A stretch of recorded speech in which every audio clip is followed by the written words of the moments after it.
जय श्री राम दोस्तों, कैसे हैं आप सब। उम्मीद करता हूं बढ़िया होंगे, स्वस्थ होंगे, मजे में होंगे। मेरा नाम जयदीप मिश्रा है। अपने चैनल पे मैं पशुपालन संबंधित जानकारी देता हूं और अपना रूटीन लाइव भी शेयर करता हूं। दोस्तों आज है 23 सितंबर और इस वक्त रात के 8:30 बज रहे हैं और अभी फिलहाल मैं हूं डेयरी पर अपनी गायों के पास। और दोस्तों मंगल जा चुका है चरने, लालू यहाँ पर खड़ा हुआ है। लालू की आंख में मैंने आपको बताया था कि कुछ तकलीफ है और अब वो तकलीफ बहुत बढ़ चुकी है। इसकी आंख पूरी तरह से सफ़ेद हो चुकी है और मेरे ख्याल से इस आंख से इसको दिखाई भी नहीं दे रहा है। देखिए अब पूरी आंख खराब हो गई है इसकी और आंसू लगातार आ रहे हैं। या तो इसको कोई चोट लगी है या कुछ ना कुछ इस तरीके की एलर्जी वगैरह हुई है जिससे इसकी आंख में दिक्कत हो गई है। सफ़ेद हो गई आंख की पुतली, एक आंख ठीक है। तो बहुत दुख होता है दोस्तों देख के। अब इसके लिए कुछ ड्रॉप वगैरह लेके आऊँगा। जिनका ये है, मेरा लालू मेरा बछड़ा नहीं है दोस्तों। मैं सबको फिर से बताना चाहता हूँ, लालू मेरा बछड़ा नहीं है। कोई पशुपालक भाई इसको छोड़ गए होंगे यहाँ कहीं, तो मंगल यहाँ पर रहता है तो इसी चक्कर में लालू भी यहाँ पर आके रहने लगा है। और मैं इसको भगाता नहीं हूँ कि भाई चलो रह रहा है, मंगल के साथ रहता है, कोई दिक्कत नहीं है। तो अभी फिलहाल जुस्तानी वगैरह डाल देता हूँ मैं इसको वहाँ पे। ये मैट है इसके ऊपर, तो मंगल और लालू पर्याप्त जो गायों का बच जाता है ना, जैसे सुबह शाम सफाई करता हूँ तो जितनी सानी बच जाती है वो सारी मैं यहाँ डाल देता हूँ और ये लोग खा लेते हैं। और ये टंकी फुल भर दी है मैंने, तो इससे पानी पीते रहते हैं। देखिए दिन भर यहाँ रेस्ट करते हैं, रात को निकलते हैं ये लोग चरने के लिए। तो अभी लालू जा चुका है, मंगल जा चुका है, लालू यहीं पर खड़ा हुआ है। और दोस्तों यहाँ पर है मेरी सारी गाय जो कि अभी फ़िलहाल खा रही हैं। सारा काम कंप्लीट हो चुका है मेरा। और टिक्स की दवाई मैंने इनको लगाई थी परसों दोपहर में और 2.5-3 घंटे मेहनत की थी दोस्तों। सारी सफाई वगैरह करता रहा, पहले गायों को नहलाया, उसके बाद टिक्स की दवाई लगाई। तो दवाई लगाने से दोस्तों काफ़ी असर आया है। टिक्स सारे निकल चुके हैं, साफ़ हो चुकी है गाय बिल्कुल एकदम अच्छे तरीके से। और आज गर्मी बहुत ज़्यादा है, बहुत ज़्यादा गर्मी है दोस्तों, उमस वाली गर्मी पड़ रही है। इसलिए आज धुआं भी नहीं किया है, क्योंकि धुआं कर देते हैं और फिर ये गेट बंद करके चले आते हैं तो अंदर पूरे में धुआं भरा रहता है। एक तो गर्मी और उसके बाद धुएं की वजह से अलग से गर्मी रहती है और एयर बाहर नहीं निकलती तो गायों को सफोकेशन होता ही होगा। तो आज गर्मी थी इसलिए हमने धुआं नहीं किया है। थोड़े बहुत मच्छर है लेकिन कोई बात नहीं, सुबह आएंगे इस गेट को बढ़िया तरीके से खोल देंगे, ठंडी हवा चलती है, मौसम भी ठंडा रहता है, फिर धुआं कर देंगे सुबह सुबह। लेकिन आज रात को मेरा करने का कोई प्लान नहीं है धुआं, ऐसे ही यही रहेंगी गाय। और दोस्तों लाली की मिल्किंग की थी मैंने कल शाम को। इसने 2.5 लीटर दूध दिया था, जो दूध किसी काम का नहीं था। उस दूध को हमने साइड में कर दिया, इस्तेमाल में नहीं लिया, ना ही अपने ग्राहकों को दिया, क्योंकि वो दूध स्टोर लगभग 2.5 इंचेस के थनों में भरा हुआ था। तो उस दूध की स्मेल भी सही नहीं थी और दूध भी अजीब टाइप का था, तो वो अलग कर दिया। और अभी फ़िलहाल आप देखिए इसके थन जो है वो कल शाम को मिल्किंग की थी, अभी सुबह सुबह थोड़े थोड़े, मतलब आज शाम को थोड़े थोड़े आपको दिख रहे हैं भरे हुए। लगभग आधा लीटर के आसपास के थनों में दूध है। मैं सोच रहा था दोस्तों, मैंने इसकी फीड बंद नहीं की थी। मैं इसको फीड दे रहा था लेकिन कम दे रहा था, अलसी की खली, चोकर, चुनी दे रहा था मैं इसको। बिल्कुल बंद नहीं की थी मैंने फीड की। भाई आधा लीटर दूध दे रही है, थोड़ी बहुत फीड घटा दूंगा तो जो दूध बन रहा है वो बंद हो जाएगा बनना। तो ये मैंने 2.5 दिन में देखा कि कोई बंद नहीं हुआ है। 2.5 दिन में इसने 2.5 लीटर दूध दिया एक टाइम लगाया तो इसलिए मैंने आज से इसको बिल्कुल बंद कर दिया है। आज तो थोड़ा चोकर दिया था, फर्स्ट डे था इसलिए, ताकि इसको भूसा खाने में समस्या ना हो। चोकर थोड़ा सा डाल दिया था ताकि वो स्मेल से खाती रहे। कल से मैं इसको बिल्कुल भी चोकर नहीं दूंगा, ना ही खली दूंगा, और बिल्कुल 10 दिन तक बिल्कुल भी कोई दाना नहीं दूंगा, ताकि अच्छी तरीके से ड्राई हो जाए और उसके बाद इसके थनों में दूध बनना बंद हो जाए। इसकी मैं एक बार और मिल्किंग करूँगा 3 दिन बाद। आज 2.5 दिन बाद मिल्किंग की थी, अब मैं 3 दिन बाद मिल्किंग करूँगा एक बार और जितना थनों में दूध होगा वो सारा निकाल दूंगा। और उसके बाद मुझे उम्मीद है कि 10 दिन तक जब सूखा भूसा दूंगा तो अच्छे से ड्राई हो जाएगी। अगर थनों में दूध बनता रहा तो कोई मतलब नहीं है, फीड देता रहा तो दूध बनता रहेगा। और आधा लीटर दूध ना मेरे किसी काम का है और इसको लंबे समय के लिए ड्राई होना चाहिए, तो वो ड्राई भी नहीं हो पा रही है। तो दोनों काम नहीं हो पा रहे, फीड भी जा रही है, दूध भी नहीं हो रहा और ड्राई भी नहीं हो रही। तो इसलिए अब मैं इसको भूसा ही दूंगा सिर्फ, और ये मुझे लगता है कि फिर ड्राई 100% 10 दिन के अंदर हो जाएगी। और दोस्तों मेरी हालत हो गई है बहुत बुरी तरह से ख़राब, क्योंकि मैंने कल बहुत मेहनत कर ली थी। परसों दोपहर का वक्त था, गर्मी बहुत ज़्यादा थी और मैंने उसमें इनको सबको नहलाया। नहलाने के बाद बढ़िया फिर दवाई वगैरह लगाई और उसके बाद दोपहर का वक्त गर्मी थी, पानी वानी साफ़ करते करते मेरी हालत बहुत ख़राब हो गई। और मैंने ना ही ग्लव्स पहने थे दवा लगाते वक्त, ना ही मास्क पहना था, तो वो जो दवा की स्मेल थी वो अंदर गई मेरे, और उससे मुझे लगता है कि मेरी तबीयत ख़राब हुई है।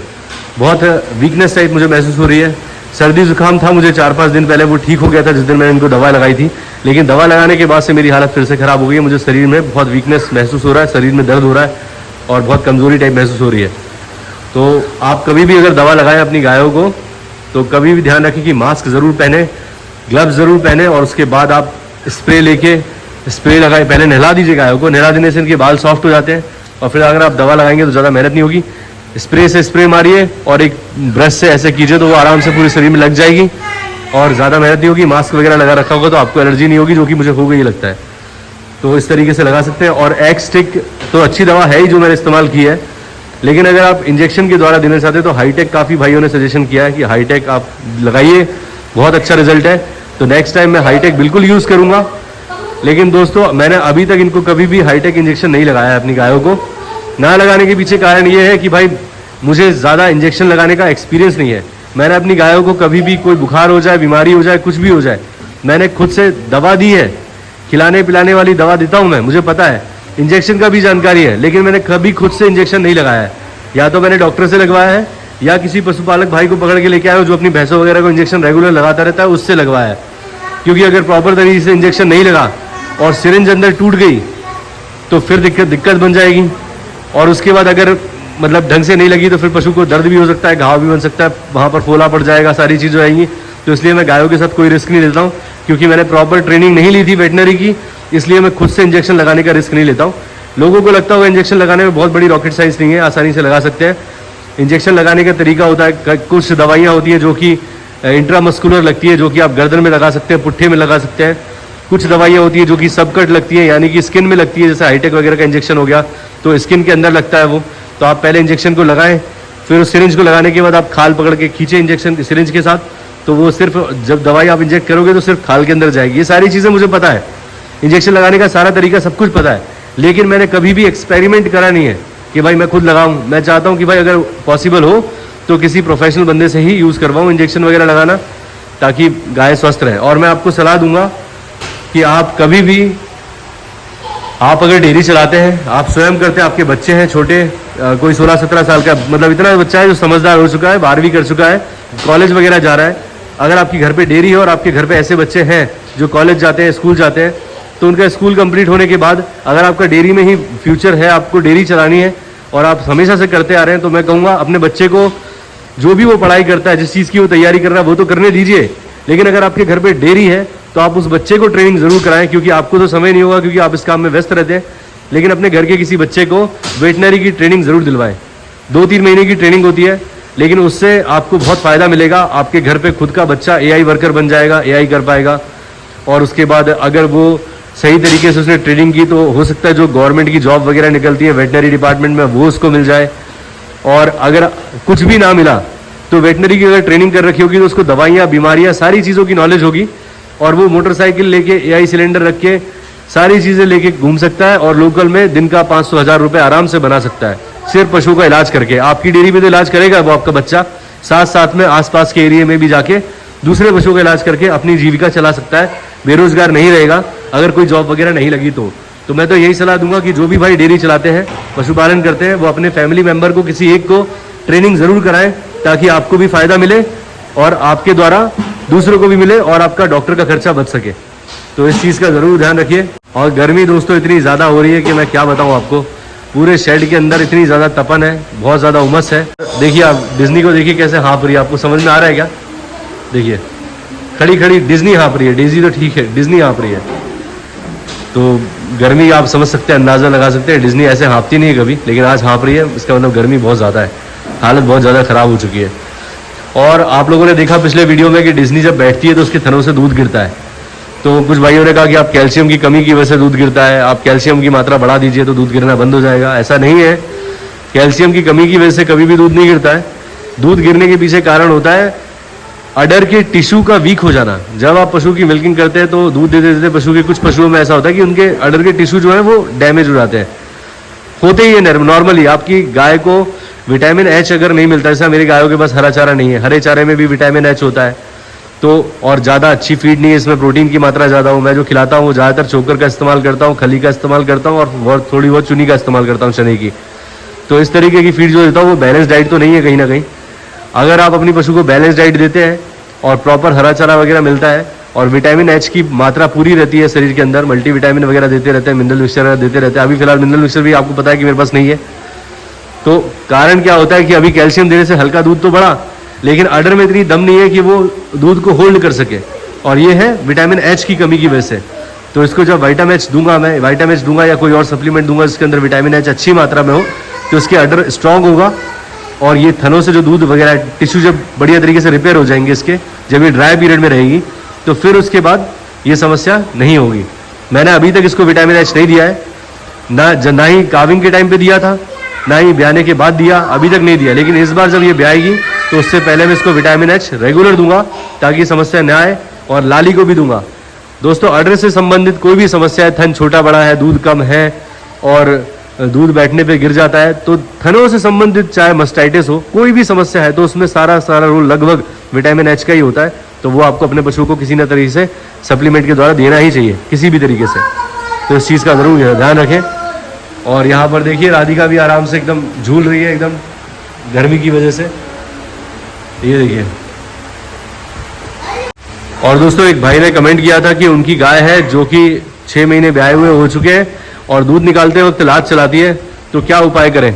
कुछ पशुओं की आदत होती है दोस्तों कि वो दूध निकालते वक्त लात वात चलाते हैं, तो आप शुरू से ही अपने पशु को जब भी ब्याए गाय, चाहे वो लात मारती हो चाहे ना मारती हो, आप शुरुआत से ही कोशिश करें कि उसके पैर बांध कर ही मिल्किंग करें, क्योंकि उससे पशु को आदत रहती है पैर बंधवाने की।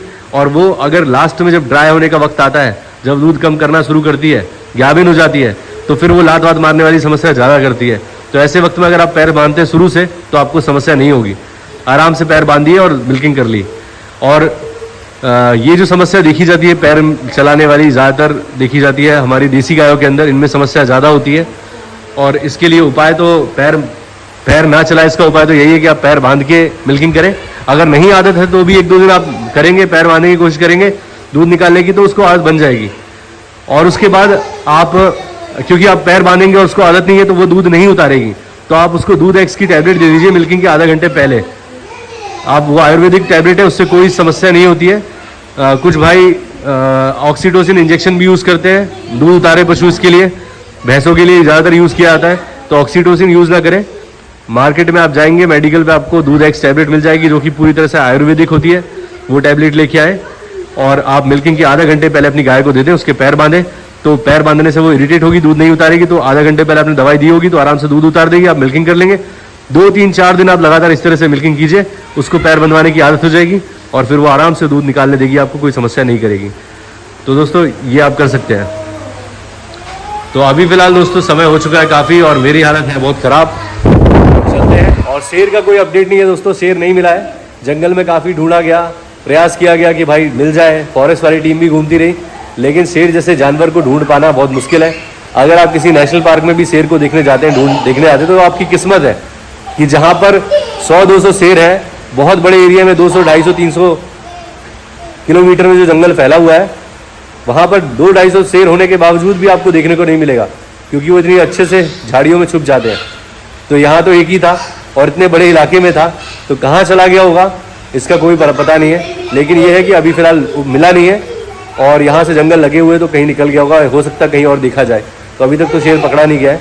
बाकी ये पुष्टि हो चुकी थी कि वो शेर ही था, यानी कि बाघ ही था, तेंदुआ नहीं था, ये चीज़ की पुष्टि कर दी है। तो आप देखते हैं क्या होता है। उसके पंजे का जो साइज़ मैंने आपको दिखाया था पिछले वीडियो में, वो मेरे हाथ के जो मेरा हाथ है, इससे बड़ा पंजा था उसका। और आप अंदाज़ा लगा सकते हैं कि तेंदुए का इतना बड़ा पंजा नहीं होता है। और देखने वाला जो व्यक्ति था, उसने देखा था, उसे बताया कि उसके ऊपर धारियाँ थी, वो चिकना नहीं था, ब्राउन कलर का नहीं था, गले में थोड़े थोड़े बाल थे, लेकिन उसके ऊपर धारियाँ थी और काफ़ी बड़ा साइज़ का था, लगभग 10 फीट के आसपास की लंबाई उसकी होगी। तो काफ़ी बड़ा शेर था। अभी तक तो मिला नहीं है और उम्मीद करता हूँ कि चला गया होगा कहीं और। तो अभी फिलहाल यही माहौल है दोस्तों। तो उम्मीद करता हूँ दोस्तों आज का वीडियो आप लोगों को अच्छा लगा होगा। अगर अच्छा लगा है तो प्लीज़ लाइक करें, चैनल को सब्सक्राइब करें और बेल आइकन जरूर दबाएं, ताकि आपको इस तरह के वीडियोज़ का नोटिफिकेशन मिलते रहे। मिलते हैं दोस्तों किसी और वीडियो में, तब तक के लिए जय श्री राम, अपना ख्याल रखें दोस्तों।